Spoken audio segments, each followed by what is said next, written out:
ओम शांति। आज 7 मई 2020 की प्रातः मुरली। ओम शांति। बाप दादा मधुवन। आज बाबा कहते, मीठे बच्चे, श्रीमत ही तुमको श्रेष्ठ बनाने वाली है, इसलिए श्रीमत को भूलो मत। अपनी मत को छोड़ एक बाप की मत पर चलो। प्रश्न, पुण्य आत्मा बनने की युक्ति क्या है? उत्तर, पुण्य आत्मा बनना है तो सच्ची दिल से प्यार से एक बाप को याद करो। दूसरा, कर्मेंद्रियों से कोई भी विकर्म न करो, सबको रास्ता बताओ। अपने दिल से पूछो, यह पुण्य हम कितना करते हैं? अपनी चेकिंग करो। ऐसा कोई कर्म न हो जिसकी 100 गुना सजा खानी पड़े, तो चेकिंग करने से पुण्य आत्मा बन जाएंगे। कुछ मुख्य पॉइंट्स। पहला, बाप रोज रोज समझाते रहते हैं, बच्चों श्रीमत पर चलना भूलो मत। इन ब्रह्मा की तो बात ही नहीं, उनकी बात समझो। वही इन द्वारा मत देते हैं, वही समझाते हैं।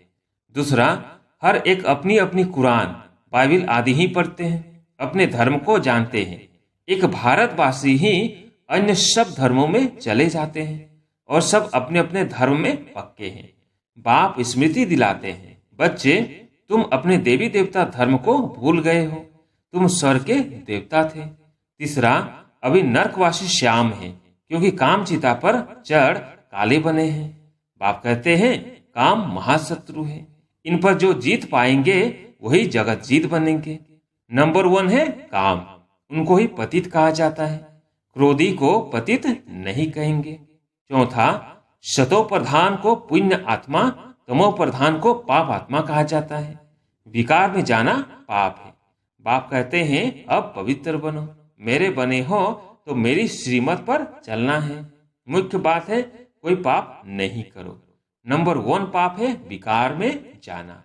पांचवा, अपने अंदर से पूछना चाहिए, हम कितना पुण्यात्मा बने हैं, कितना बाप को याद करते हैं, कितना हम सदर्शन चक्रधारी बनते हैं, कितना समय ईश्वरीय सर्विस में रहते हैं, कितने पाप करते जा रहे हैं।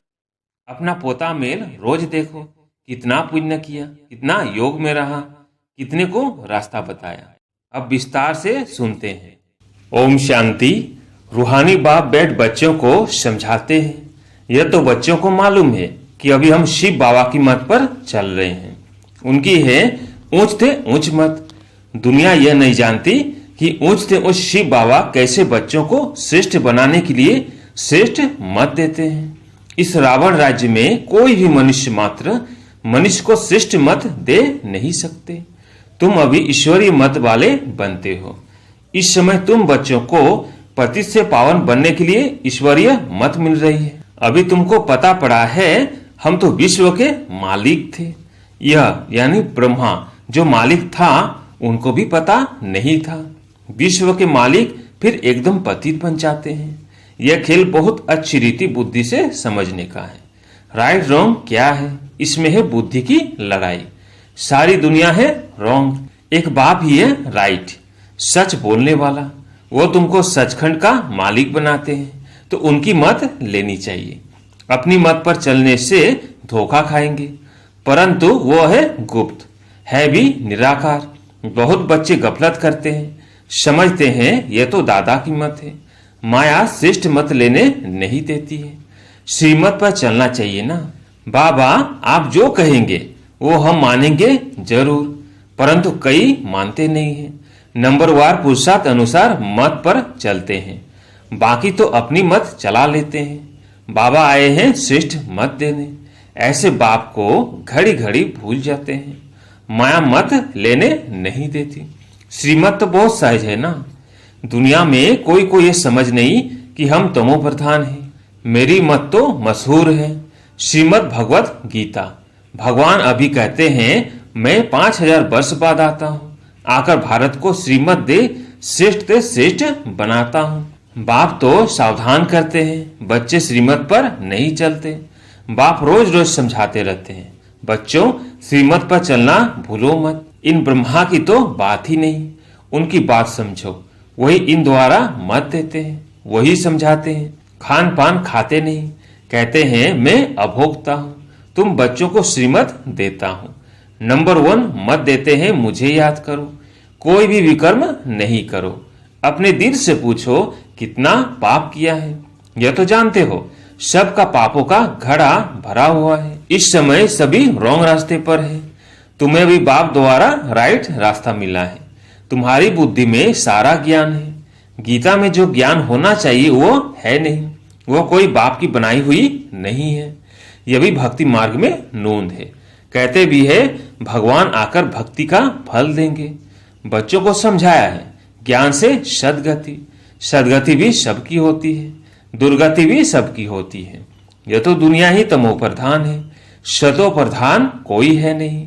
पुनर्जन्म लेते लेते अब पिछाड़ी आकर हुई है। अब मौत सबके सिर पर खड़ा है। भारत की ही बात है। गीता भी है देवी देवता धर्म का शास्त्र। तो तुम्हें दूसरे कोई धर्म में जाने से क्या फायदा। हर एक अपनी अपनी कुरान बाइबल आदि ही पढ़ते हैं, अपने धर्म को जानते हैं। एक भारतवासी ही अन्य सब धर्मों में चले जाते हैं और सब अपने अपने धर्म में पक्के हैं। हर एक धर्म वाले की शक्ल आदि अलग है। बाप स्मृति दिलाते हैं बच्चे तुम अपने देवी देवता धर्म को भूल गए हो। तुम स्वर्ग के देवता थे। हम शो का अर्थ भारतवासियों को बाप ने सुनाया है। बाकी हम आत्मा सो परमात्मा नहीं है। यह बातें तो भक्ति मार्ग के गुरु लोगों ने बताई है। गुरु भी करोड़ों होंगे। स्त्री को पति के लिए कहते हैं कि यह तुम्हारा गुरु ईश्वर है, जबकि पति ही ईश्वर है। फिर है भगवान। हे राम क्यों कहती हो। मनुष्यों की बुद्धि बिल्कुल ही पत्थर बन गई है। यह खुद भी कहते हम भी ऐसे थे। कहाँ वैकुंठ का मालिक श्री कृष्ण, कहाँ फिर उनको गांव का छोरा कह दिया है। श्याम सुंदर कहते हैं, अर्थ थोड़ी समझते। अभी बाप ने तुमको समझाया है जो नंबर 1 सुंदर वही नंबर लास्ट तमो प्रधान श्याम बना है। तुम समझते हो हम सुंदर थे फिर श्याम बने हैं। 84 का चक्र लगाए। अभी श्याम से सुंदर बनने के लिए बाप एक ही दवाई देते हैं कि मुझे याद करो। तुम्हारी आत्मा पति से पावन बन जाएगी। तुम्हारे जन्म जन्मांतर के पाप नाश हो जाएंगे। जानते हो जब से रावण आया है तुम गिरते गिरते पाप आत्मा बने हो। यह है ही पाप आत्माओं की दुनिया। एक भी सुंदर नहीं। बाप बिगत सुंदर कोई बना न सके। तुम आए हो स्वर्गवासी सुंदर बनने। अभी नरकवासी श्याम है, क्योंकि काम चिता पर चढ़ काले बने हैं। बाप कहते हैं काम महाशत्रु है। इन पर जो जीत पाएंगे वही जगत जीत बनेंगे। नंबर 1 है काम। उनको ही पतित कहा जाता है। क्रोधी को पतित नहीं कहेंगे। बुलाते भी हैं कि आकर पतित से पावन बनाओ। तो अब बाप आए हैं, कहते हैं यह अंतिम जन्म पावन बनो। जैसे रात के बाद दिन, दिन के बाद रात होती है, वैसे संगम युग के बाद फिर सतयुग आना है, चक्र फिरना है। बाकी और कोई आकाश में अथवा पाताल में दुनिया नहीं है। सृष्टि तो यही है। सतयुग त्रेता यहाँ ही है। झाड़ भी एक ही है और कोई हो नहीं सकता। यह सब गपोड़े हैं जो कहते हैं अनेक दुनियाएं हैं। बाप कहते हैं यह सब है भक्ति मार्ग की बातें। अब बाप सत्य बातें सुनाते हैं। अब अपने अंदर देखो हम कहाँ तक श्रीमत पर चल शतो प्रधान अर्थात पुण्य आत्मा बन रहे हैं। शतो प्रधान को पुण्य आत्मा, तमो प्रधान को पाप आत्मा कहा जाता है। विकार में जाना पाप है। बाप कहते हैं अब पवित्र बनो। मेरे बने हो तो मेरी श्रीमत पर चलना है। मुख्य बात है कोई पाप नहीं करो। नंबर 1 पाप है विकार में जाना। फिर और भी पाप बहुत होते हैं। चोरी चकारी ठगी आदि बहुत करते हैं। फिर बहुतों को गवर्नमेंट पकड़ती भी है। अब बाप बच्चों को कहते हैं तुम अपने दिल से पूछो, हम कोई पाप तो नहीं करते हैं। ऐसे मत समझो हमने चोरी की व रिश्वत खाई तो ये बाबा तो जानी जाननहार है, सब जानते हैं। नहीं, जानी जाननहार का अर्थ कोई यह नहीं है। अच्छा, कोई ने चोरी की, बाप जानेंगे फिर क्या। जो चोरी की उसका दंड 100 गुना हो ही जाएगा। बहुत बहुत सजा खाएंगे, पद भी भ्रष्ट हो जाएगा। बाप समझाते हैं ऐसे अगर काम करेंगे तो दंड भोगना पड़ेगा। कोई ईश्वर का बच्चा बनकर फिर चोरी करता, शिव बाबा जिससे इतना वर्षा मिलता है उनके भंडारे से चोरी करता, यह तो बहुत बड़ा पाप है। कोई कोई में चोरी की आदत होती है, उनको जेल वर्ड कहा जाता है। यह है ईश्वर का घर, सब कुछ ईश्वर का है ना। ईश्वर के घर में आते हैं बाप से वर्षा लेने, परंतु कोई कोई की आदत हो जाती है, उसकी सजा 100 गुना बन जाती है। सजाएं भी बहुत मिलेगी और फिर जन्म बाई जन्म डर्टी घर में जाए जन्म लेंगे, तो अपना ही नुकसान किया ना। ऐसे बहुत हैं जो याद में बिल्कुल नहीं रहते, सुनते कुछ नहीं, बुद्धि में चोरी आदि के ही ख्यालात चलते रहते हैं। ऐसे बहुत सत्संग में जाते हैं, चप्पल चोरी कर लेते, उनका धंधा ही यह रहता है, जहाँ सत्संग होता वहां जाकर चप्पल चोरी कर आएंगे। दुनिया बिल्कुल ही डर्टी है। यह है ईश्वर का घर। चोरी की आदत तो बहुत खराब है। कहा जाता है कक का चोर सो लक का चोर। अपने अंदर से पूछना चाहिए, हम कितना पुण्यात्मा बने हैं, कितना बाप को याद करते हैं, कितना हम स्वदर्शन चक्रधारी बनते हैं, कितना समय ईश्वरीय सर्विस में रहते हैं, कितने पाप कटते जा रहे हैं। अपना पोता मिल रोज देखो, कितना पुण्य किया, कितना योग में रहा, कितने को रास्ता बताया। धंधा आदि तो भल करो, तुम कर्म योगी हो, कर्म तो भल करो। बाबा यह बेजज बनाते रहते हैं। अच्छे अच्छे लोगों को इस पर समझाओ। इस महाभारत लड़ाई द्वारा ही स्वर्ग के गेट्स खुल रहे हैं। कृष्ण के चित्र में नीचे लिखत बड़ी फर्स्ट क्लास है, परंतु बच्चे अभी इतना विशाल बुद्धि नहीं हुए हैं। थोड़ा ही धन मिलता है तो नाचने लग पड़ते हैं। कोई को जास्ती धन होता है तो समझते हैं हमारे जैसा कोई नहीं होगा। जिन बच्चों को बाप की परवाह नहीं, उन्हें बाप जो इतना अविनाशी ज्ञान रत्नों का खजाना देते हैं, उसकी भी कदर नहीं रहती है। बाबा एक बात कहेगा, वो दूसरी बात कर लेते।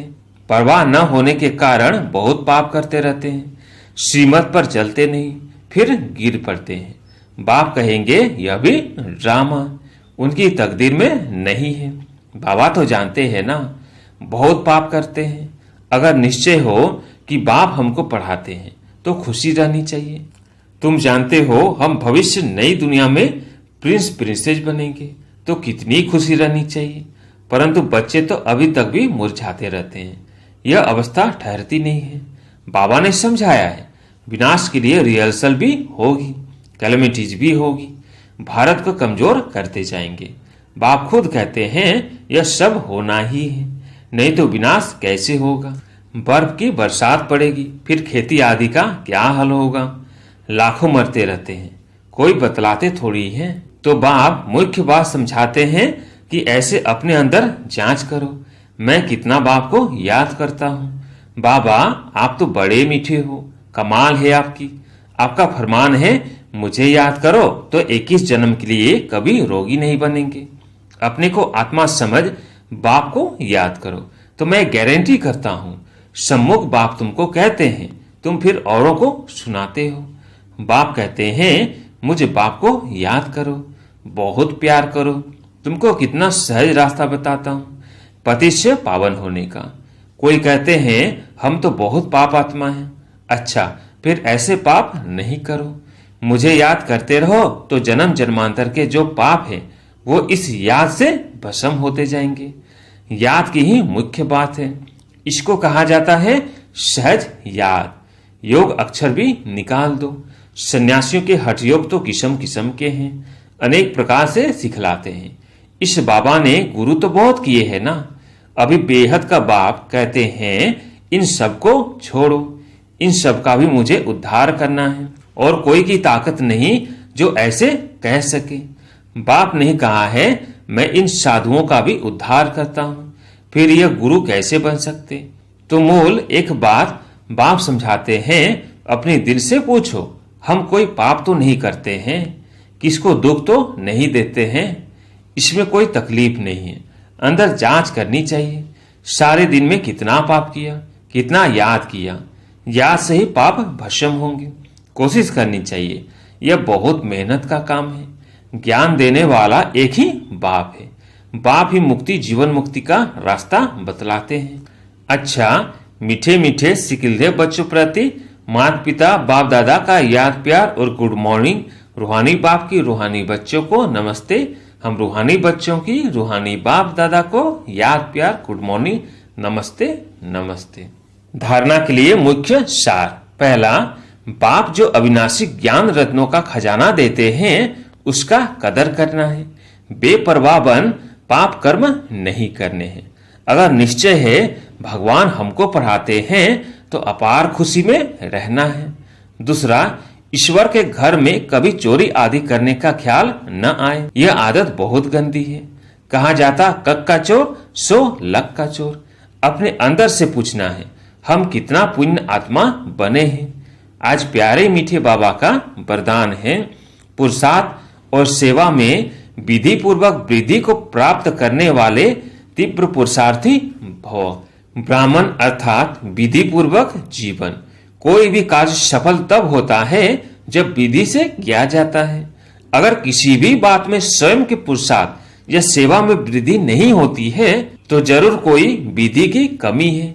इसलिए चेक करो कि अमृत बेले से रात तक मनसा वाचा कर्मणा वह संपर्क विधि पूर्वक रहा, अर्थात वृद्धि हुई। अगर नहीं तो कारण को सोचकर निवारण करो, फिर दिल शिकस्त नहीं होंगे। अगर विधि पूर्वक जीवन है तो वृद्धि अवश्य होगी और तीव्र पुरुषार्थी बन जाएंगे। स्लोगन, स्वच्छता और सत्यता में संपन्न बनना ही सच्ची पवित्रता है। ओम शांति।